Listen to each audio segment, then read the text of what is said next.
Stage पे तशरीफ़ फरमा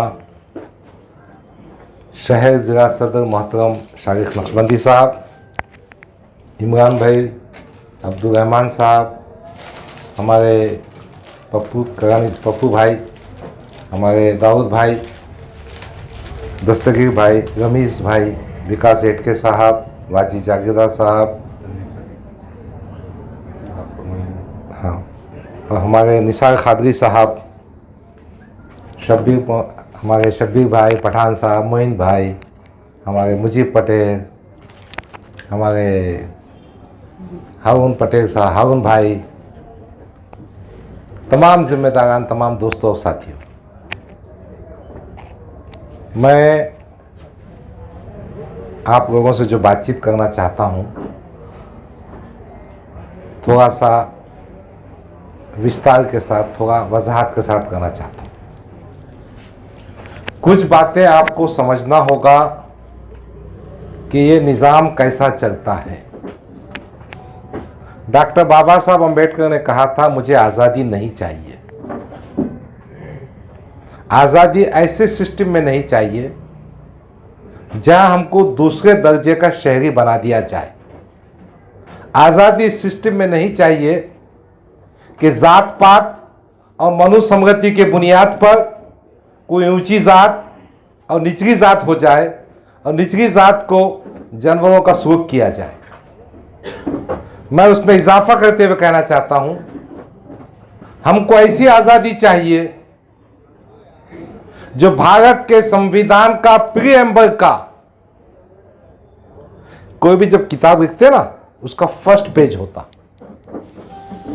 उसको प्रीएम्बल बोलते हैं इंग्लिश में। प्रीएम्बल में क्या लिखा हुआ है? इक्वालिटी, फ्रैटर्निटी, सेकुलरिज्म, सोशलिज्म, सब बातें। इक्वालिटी कहां कहां? तालीम के मैदान में, माश के मैदान में, रोजगार के मैदान में सबको मिलना चाहिए। तो मैं बात अपनी शुरू करूंगा भारत के संविधान से, और जहां जहां अगर दो समाज के बीच में, दो कम्युनिटीज के बीच में एक बहुत आगे जा चुका है, एक बहुत पीछे है, तो उसको कैसा मौका मिलेगा? उसको मौका मिलेगा रिजर्वेशन के माध्यम से। और आपको बता दूं, महाराष्ट्र में रिजर्वेशन का जनक शाहू महाराज थे। शाहू महाराज एक बादशाह थे, मगर शाहू महाराज ने रिजर्वेशन डाला। और रिजर्वेशन कैसा किया उन्होंने? उस जमाने में ब्राह्मण समाज के बहुत ज्यादा लोग सर्विस करते थे, तो शाहू महाराज ने कहा, बंद कर दे, कि ब्राह्मण का रिजर्वेशन 50% के ऊपर जाना नहीं। फिर उन्होंने तालीम के वास्ते मुसलमान बच्चों को हॉस्टल बनाया, दलित बच्चों का बनाया, इसका बनाया, उसका बनाया। तो शाहू महाराज ने अपने लेवल पर कुछ ना कुछ रिजर्वेशन के काम की शुरुआत हुई। वो प्रोसीजर इस वास्ते था कि जो तबकात माशी तौर पे पिछड़े हुए हैं, तालीम के मैदान में पिछड़े हुए हैं, वो जो तबकात आगे जा चुके हैं उनको कॉम्पीट कर सके, उनका मुकाबला कर सके। अब हुकूमत क्या करना चाहिए? हुकूमत ने ये समझना चाहिए कि ये रियासत में, ये देश में ऐसे कौन से तबकात हैं, ऐसी कौन सी जाति बिरादरियां हैं जिनकी तालीमी हालत दूसरी बिरादरियों के मुकाबले में कम है। महाराष्ट्र के हद तक महमूद रहमान कमेटी बैठी, उन्होंने 51 बिरादरीज को आइडेंटिफाई किया। आप सुन लीजिए, भाजपा वाले बहुत ज्ञान की बातें करते। उनका कहना है कि मजहब की बुनियाद पर रिजर्वेशन नहीं मिल सकता, और सुप्रीम कोर्ट भी यह कहता है, भारत का संविधान भी यह कहता है, मजहब की बुनियाद पर कुछ नहीं होगा। मगर मुसलमान समाज में वो जातें जो पसमानदा है, उन जातियों को, उन बिरादरियों को रिजर्वेशन मिलना चाहिए। महमूद रहमान कमेटी ने 15% रिजर्वेशन की बात, 16% रिजर्वेशन की बात कही थी। और आप जानते हैं, हमारे कुछ साथी कह रहे थे कि हमको सियासी मकसद नहीं है। बहुत अच्छी बात है, हम काम करते रहेंगे। मगर दोस्तों और साथियों सुन लो, अगर आपके सिर्फ में कॉलोनी से मजलिस इत्तेहाद मुस्लिमीन का कारपोरेटर नहीं चुनकर गया, क्या हम हक से उससे काम ले सकेंगे? नहीं ले सकेंगे। अगर आज मजलिस के नुमाइंदे असेंबली में 10 से 15 होते, अगर 15 से 20 होते, अगर हम हुकूमत का हिस्सा होते, तो किससे भीख मांगने की क्या जरूरत थी? तो ये बुनियादी बात समझ लीजिए, हमको सियासी तौर पर ताकतवर बनना होगा। और ये समझ के लीजिए, ऐसी क़ियादत बनाना पड़ेगा जो फैसले कर सके। रिजर्वेशन की मूवमेंट एक सियासी सिपाही की हैसियत से मैं कहता हूं, एक बुनियादी पॉइंट है। ये नुक्ते आगाज है। इस नुक्ते आगाज से हम सियासी ताकत हासिल करेंगे, ऐवानों में आवाज उठाएंगे और इस काबिल बनेंगे कि इंशाअल्लाह कोई रिजर्वेशन दे या ना दे, हम अपने हाथ से अपनी बिरादरियों को इंसाफ दिलाएंगे।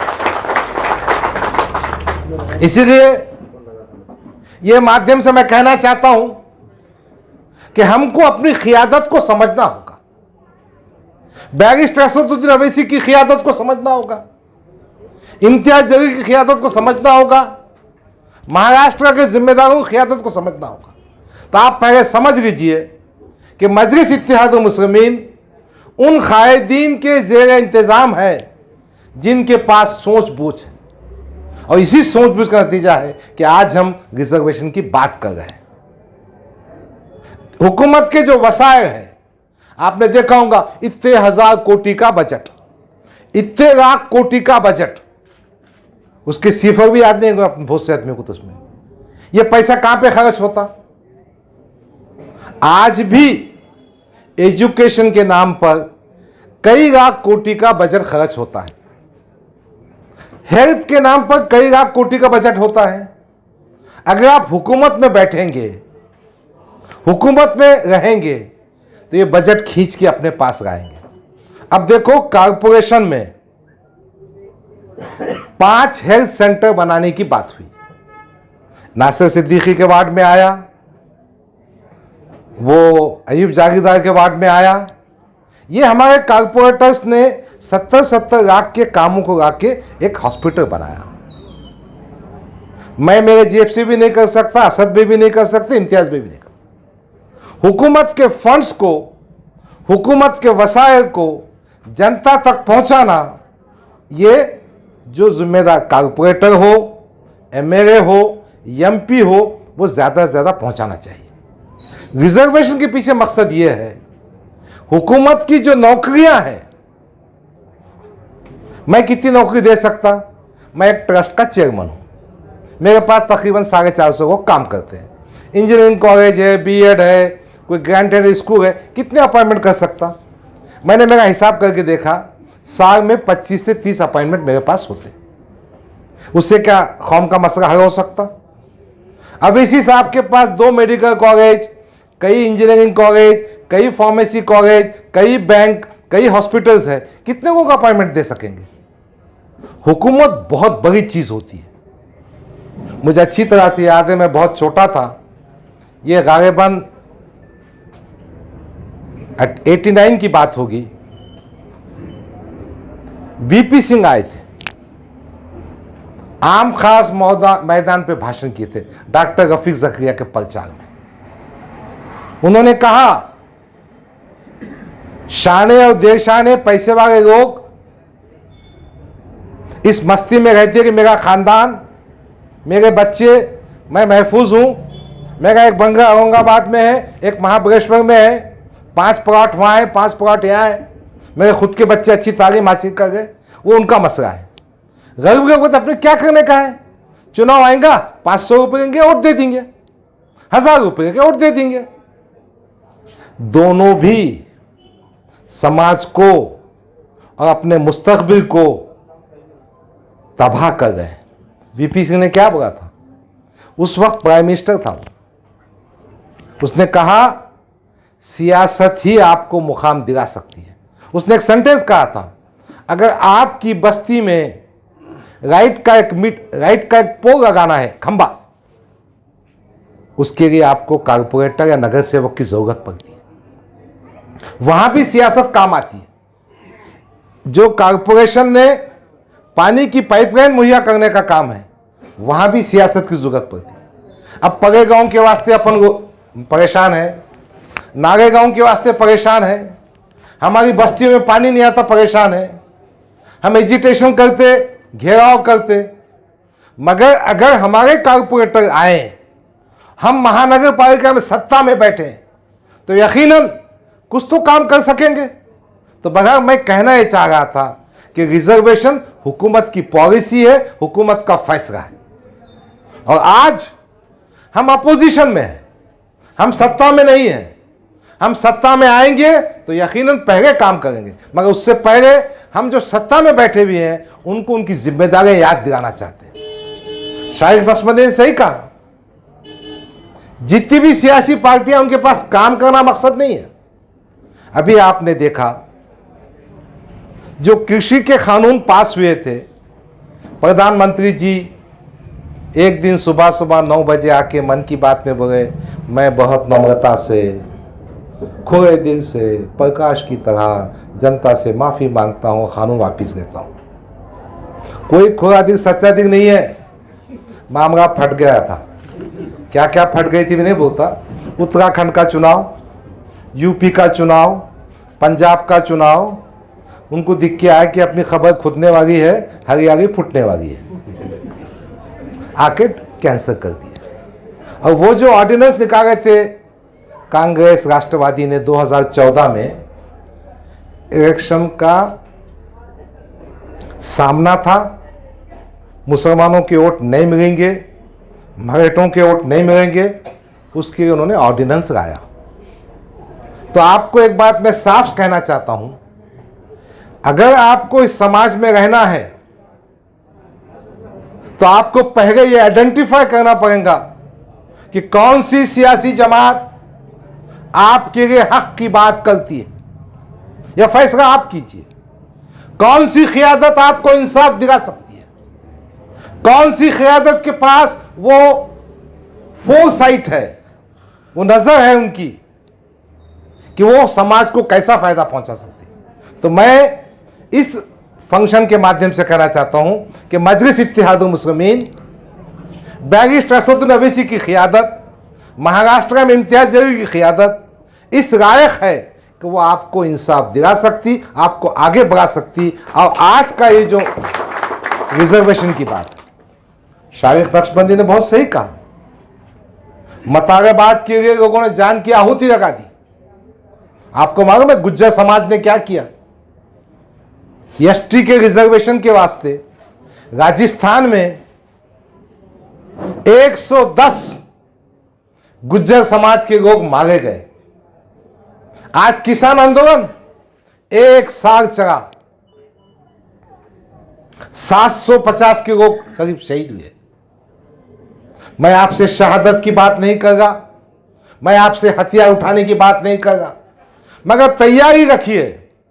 अगर मकसद को हासिल करना है तो आपको तकलीफें, सऊबतें बर्दाश्त करना होगा। हम कभी किसी से नहीं कहेंगे कि वायलेंस करो, एजिटेशन करो। हमारी तो आपसे मांग है कि जमहूरी तरीके से जैसा मुमकिन हो और सही तरीके से हम बंबई जाएंगे। अभी कुछ लोग आप तक बातें पहुंचा रहे होंगे, परमिशन है क्या, कैसा जाएंगे, पुलिस क्या करेंगी, वो हम पे छोड़ दीजिए। परमिशन की कोशिश चल रही है, परमिशन इंशाल्लाह मिल जाएगा। परमिशन मिलो या ना मिलो, हम आपसे कह रहे हैं, हम 11 दिसंबर को अपने जम्मू हक जा रहे हैं। आप सब तैयारी से साथ में आए। दूसरी बात, ये अपना नुक्ते आगाज है। एक रिजर्वेशन के वास्ते हम जमा हो जाते। देखो, मैं आपको साफ साफ कह रहा हूं, मुसलमानों की परेशानी यह है, किसी एक मसले पर इमरजेंसी में एक हो जाते, कभी कुछ आफत आ गई ना, हम सब एक हो जाते, और जैसी आफत का मामला थोड़ा सा हट गया, मैं बबू भाई की टांग खींचता, इत्तेहाद खत्म कर देते।